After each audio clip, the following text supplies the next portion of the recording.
মাইশার school জীবনের প্রথম দিনই এমন কাটবে সেটা কেউ ভাবতে পারেনি। সো হ্যালো এভরিওয়ান, আসসালামু আলাইকুম। This is me Rabia Ranji from my page IT নতুন ব্লগ নিয়ে। আশা করছি সবাই ভালো আছেন। আলহামদুলিল্লাহ আমরাও খুব ভালো আছি। আজকে সারাদিন কি কি করলাম আর মাইশাকে নিয়ে কোথায় গেলাম আর মাইশার স্কুল জীবনের প্রথম দিনটা কেমন কাটলো সবকিছু শেয়ার করবো আজকের ব্লগে। জীবনের প্রথম স্কুলে যাচ্ছে, এক্সাইটেড তো থাকবেই তাই না। খুবই সকালে উঠে মানে সবাইকে জাগিয়ে উঠেছে যে আমি আজকে স্কুলে যাব, তোমরা আমাকে সবাই দিয়ে আসো বা এরকম মানে বায়না করছিল। তো যাই হোক, ওর মা আর আমি গিয়েছিলাম, দুজন মিলে ওকে স্কুলে দিয়ে আসছিলাম। কিন্তু ও ওইখানে গিয়ে পুরোপুরি নার্ভাস হয়ে গিয়েছিল। কোনো মতে মানে মিস ওকে মানে ফ্রি করতে পারছিল না, ইজি করতে পারছিল না। অনেক ট্রাই করেছিল সবাই কিন্তু পারছিল না। তো যাই হোক, সব বাচ্চা তো এক না, ও একটু অন্য টাইপের আর কি, খুবই ভয় পায় সব জায়গায়, মানে খাপ খাওয়াতে পারে না ইজিলি, একটু সময় লাগে ঠিক আমার মতো। ওকে মানে বয়সের আগে ভর্তি করানো হয়েছে মানে বাসার কাছাকাছি, একমাত্র এই কারণে যেন ও মানে রেগুলার মানে আসা যাওয়া করতে পারে। মানে আমরা দেখতে চেয়েছি যে ও ক্লাস করতে পারবে কিনা, সবার সাথে মিশতে পারবে কিনা, মানে ম্যাচিওর হওয়ার জন্য আর কি, সেজন্য। তো যাই হোক, আস্তে আস্তেই ঠিক হয়ে যাবে আলহামদুলিল্লাহ। ও পরের দিন থেকে ভালোভাবে স্কুলে ক্লাস করছে বা যাচ্ছে। প্রথম দিনই কেন যেন এরকম করছিল। সব বাচ্চা তো এক না, হয়তো এরকম হতে পারে, অনেক বাচ্চা এরকম হয়। তো একমাত্র ওই ছিল ক্লাসের মধ্যে। মিসরাও বুঝতে পেরেছিল, আর ওনারা যেহেতু রেগুলার ক্লাস করে, অনেক বাচ্চাই দেখে, সেজন্য মানে ইউজ টু হয়ে গিয়েছে। তারা অনেকভাবে ওকে ট্রাই করেছিল, অনেক আদর করেছিল। মিসরাও খুবই আন্তরিক ছিল, খুবই ভালো একটা মানে স্কুল আর কি, সেজন্য সব মিলে এখানে দেওয়া।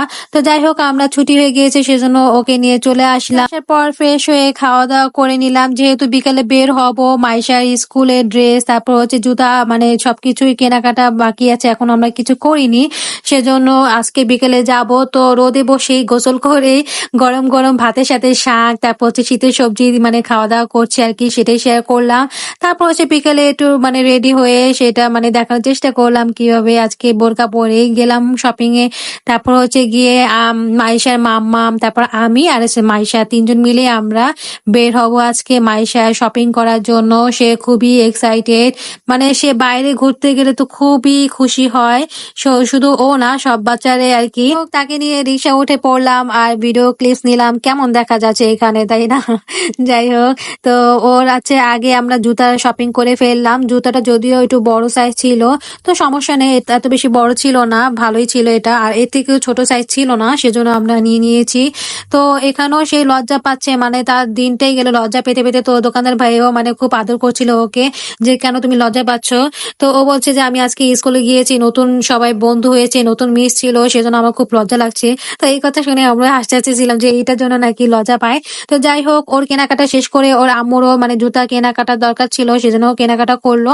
তারপর আবার চলে গেলাম মাইশার বাকি যে কেনাকাটা ছিল, ড্রেস কিছু ছিল মানে সবসময় পরার জন্য সেগুলো।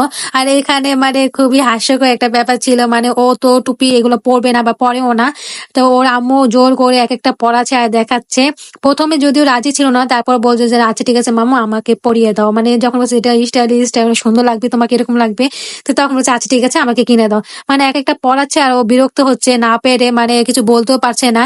আমরা জোর করে করে মানে এক একটা পড়াচ্ছি আর হচ্ছে দেখাচ্ছিলাম আর কি। তো দেখি কে বলতে পারেন ওর জন্য কোন টুপিটা নেওয়া হয়েছে, দেখি কে বলতে পারে। তো যাই হোক, কেনাকাটা শেষ করে আমরা চলে আসলাম বাসায়, আর আস্তে আস্তে সন্ধ্যা হয়ে গিয়েছে। তো মা এগুলো রেডি করে আমাকে বললো যে একটু রান্না করে তো এগুলো ভেজে দে। তো আমি ভাজা শুরু করলাম আর কিছু কিছু ক্লিপস নিয়ে ফেললাম। তো শীতের যে মানে ফুলকপি যে ভাজা বা পাকোড়া যেটাই বলে, এটা কে কে খেয়েছে বা খাওয়া হয়ে গিয়েছে। আমরা খুবই লেট করে এবার খেলাম বা এটা দেখালাম। অন্য সময় অনেকবারই খেয়ে থাকি, কিন্তু এবারই মানে লাস্ট এবার মানে সময় হচ্ছিল না, সেজন্য আর মানে করা হয়নি। তো এই তো ভাজা হয়ে গিয়েছে। তারপর হয়েছে গিয়ে একটু হালকা ডেকোরেশন করলাম, জাস্ট একটু ঢং করলাম আপনাদের সাথে, মানে বরাবর যখনই আমি কিছু রান্না করি তখন একটু ডেকোরেশন করে দেখাই আর কি লাইটিং এর সামনে গিয়ে। তো যাই হোক, এই ফুলকপি মানে পাকোড়াটা আমার খুবই পছন্দ।